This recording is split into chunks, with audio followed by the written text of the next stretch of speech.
Assalamualaikum warahmatullahi wabarakatuh. Halo semuanya, pada kesempatan kali ini kita akan membahas tentang investigasi implementasi fikih muamalah koperasi syariah.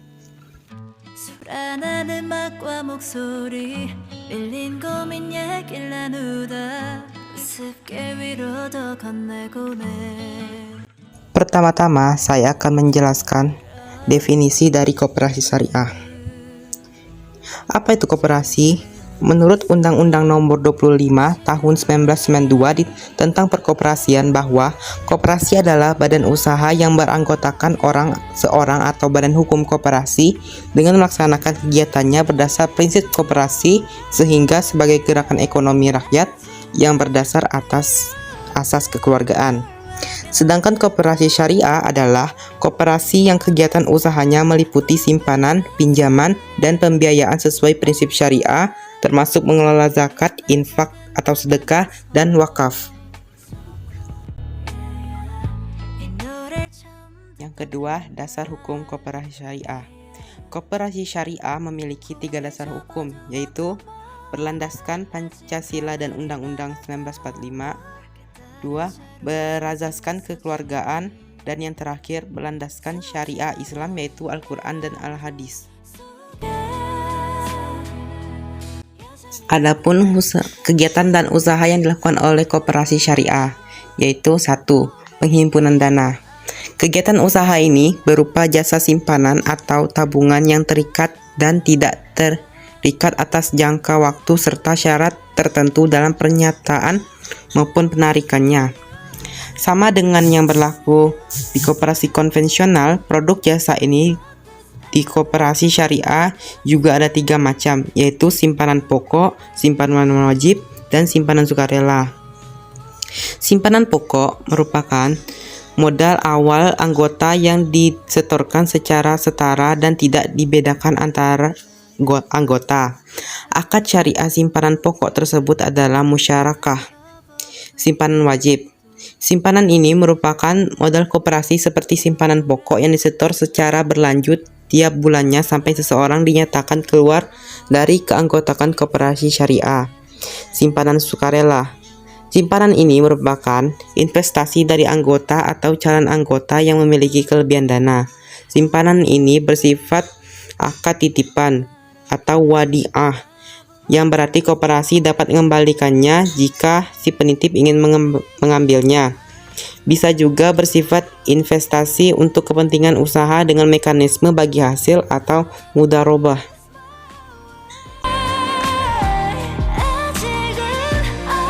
B. Penyaluran dana atau pembiayaan.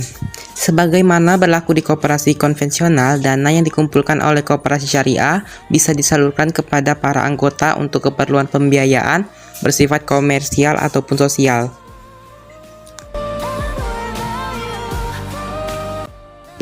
C. Pelayanan jasa. Untuk kegiatan usaha berupa pelayanan jasa, koperasi syariah di Indonesia umumnya mempunyai produk yang bisa dibedakan berdasarkan 4 jenis, yaitu alih utang piutang atau al-hiwalah, gadai rahan, pinjaman al-qard, penyerahan atau pelimpahan kekuasaan atau wakalah.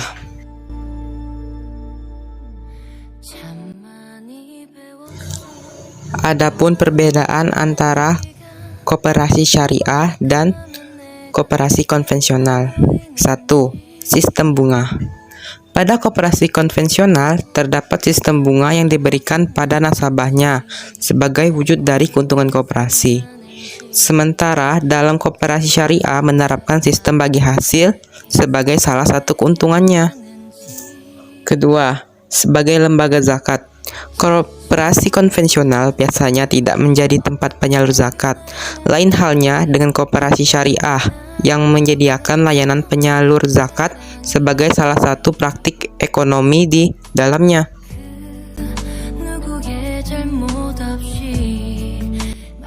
Terakhir, kesimpulan. Jadi, koperasi syariah adalah badan usaha yang memanfaatkan sumber daya ekonomi anggotanya berdasarkan asas kekeluargaan dan berlandaskan hukum syariat Islam. Sebelum mengakhiri video ini, Simaklah video wawancara berikut. Assalamualaikum warahmatullahi wabarakatuh. Perkenalkan, nama saya Andini, siswa SMA Negeri 1 Manggar. Di sini saya izin untuk mewawancari Bapak seputaran koperasi. Sebelumnya perkenalkan nama Bapak. Bapak bernama Yudi Dharma. Pak Yudi ya. Kita lanjut ke pertanyaan pertama ya Pak. Apa sih yang dimaksud koperasi? Oke, baik. Koperasi itu kalau dilihat dari perkata itu sering diartikan sebagai kerjasama gitu ya. Tapi kalau dilihat pengertian secara luas, koperasi sering diartikan sebagai organisasi ekonomi yang dikelola oleh sekelompok orang atau pihak tertentu untuk kepentingan bersama dan berazaskan kekeluargaan. Gitu. Kita lanjut ke pertanyaan kedua ya Pak. Ya. Apa saja kegiatan yang bisa dilakukan di koperasi? Banyak hal yang bisa dilakukan di dalam koperasi, seperti misalnya orang bisa melakukan simpan pinjam, kemudian orang bisa menabung, orang bisa melakukan aktivitas seperti produksi, konsumsi, jasa. Oke. Yang ketiga, apa saja syarat menjadi anggota di koperasi ini? Syarat untuk menjadi anggota koperasi biasanya yang pertama dia harus dewasa. Dewasa artinya dia sudah bisa memutuskan sesuatu sendiri, begitu ya. Ya. Kemudian yang kedua punya penghasilan, karena akan terkait dengan syarat yang ketiga, yaitu biasanya anggota harus membayar uang simpanan wajib, simpanan pokok, gitu ya. Ya. Produk apa saja yang dihasilkan di koperasi ini? Kalau produk berbagai hal, karena kan jenis koperasi itu bermacam-macam gitu ya. Misalnya pada koperasi produksi, tentu dia menghasilkan barang-barang yang bisa diperjualbelikan. Tapi kalau dia misalnya koperasi jasa, tentu di dalamnya ada aktivitas seperti misalnya simpan pinjam begitu. Dan kalau dia koperasi konsumsi misalnya, orang bisa membeli produk tertentu juga di situ. Jadi itu aktivitas yang bisa dilakukan di koperasi. Alasan orang ingin masuk koperasi itu apa sih Kak? Alasannya bermacam-macam, baik itu secara subjektif maupun objektif. Secara subjektif biasanya orang ingin menabung, orang ingin mendapatkan SHU, sisa hasil usaha, gitu ya. Atau ada juga orang yang ingin mengikut di koperasi karena punya tujuan ingin sukses secara bersama-sama, karena kegiatan koperasi itu kan kegiatan yang ditanggung bersama oleh para anggota. Gitu. Terima kasih Pak jawabannya. Sekian video dari kami. Apabila ada kesalahan mohon dimaafkan dan jangan lupa like, comment, and subscribe. Terima kasih. Wassalamualaikum warahmatullahi wabarakatuh.